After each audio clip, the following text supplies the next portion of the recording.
नमस्कार, स्वागत आहे परत एकदा हायफाय एज्युकेशन सर्व्हिस यूट्यूब चॅनलवरती।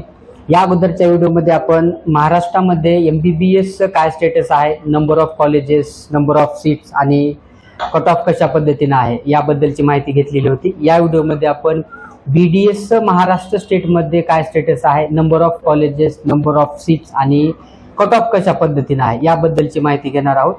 नीट ऍडमिट कार्ड आणखी आलेलं नाही। 3 मेला एक्झाम आहे। एक्झामच्या 10 ते 12 दिवस अगोदर ऍडमिट कार्ड येऊ शकतं, म्हणजे त्या 20 तारखेपर्यंत किंवा त्याच्या अगोदर ऍडमिट कार्ड येऊ शकतं। आताच्या व्हिडिओमध्ये आपण BDS बद्दलची माहिती घेणार आहोत। ग्रुप ए आणि ग्रुप बी ची जी काउन्सिलिंग आहे ते दोन प्रकारची काउन्सिलिंग असते। एक काउन्सिलिंग असते स्टेट लेवलची आणि एक काउन्सिलिंग असते सेंट्रल लेवलची।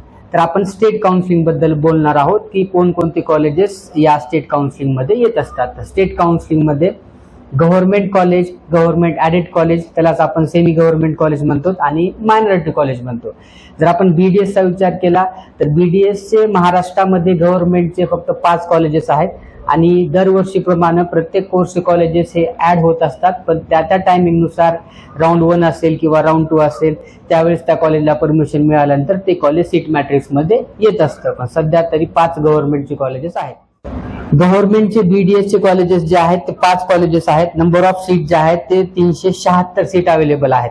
आणि प्रायव्हेट BDS कॉलेजचा विचार केला तर प्रायव्हेट BDS चे जे कॉलेजेस आहेत ते 25 कॉलेजेस आहेत आणि त्याच्यामध्ये सीट जे आहेत ते 2400 सीट अवेलेबल आहेत। डीम कॉलेजेसला स्टेट काउन्सिलिंग मध्ये पार्टिसिपेट करता येत नसतं, ते MCC काउन्सिलिंग मध्ये पार्टिसिपेट होत असतात।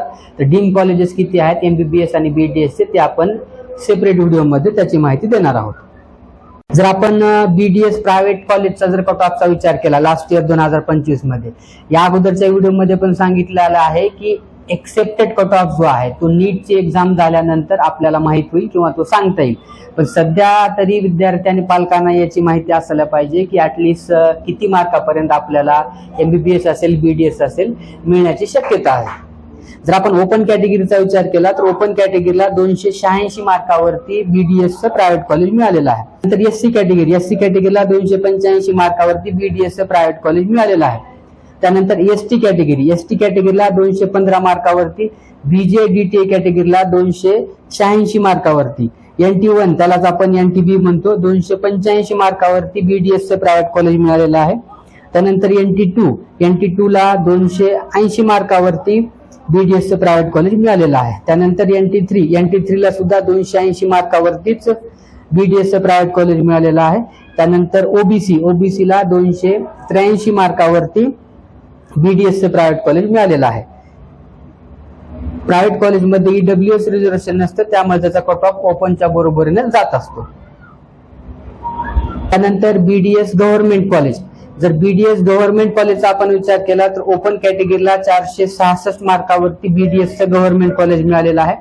कॉलेजेसची संख्या कमी असल्यामुळे आणि सीट कमी असल्यामुळे ह्याचा कट ऑफ थोडंसं हायर साईडला गेलेला आहे। SC कॅटेगरीचा 387 mark, ST कॅटेगरीला 301 mark, BJ कॅटेगरीला 417 mark, NT1 कॅटेगरीला 397 mark, त्यानंतर NT2 कॅटेगरीला 419 mark, NT3 कॅटेगरीला 446 mark, OBC कॅटेगरीला 466 mark आणि EWS कॅटेगरीला 454 मार्कावरती BDS चं गव्हर्नमेंट कॉलेज मिळालेलं आहे।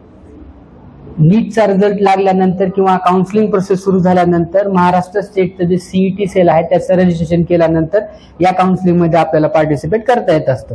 BDS बद्दल जर आणखी काही तुमचे डाऊट असतील तर तुम्ही कमेंट करू शकता। चॅनलवर नवीन असाल तर चॅनलला सबस्क्राईब करा आणि बेल आयकॉनला प्रेस करा, म्हणजे असेच महत्त्वपूर्ण अपडेट तुमच्यापर्यंत पोहोचत राहतील। भेटूया नेक्स्ट व्हिडिओमध्ये, तोपर्यंत धन्यवाद।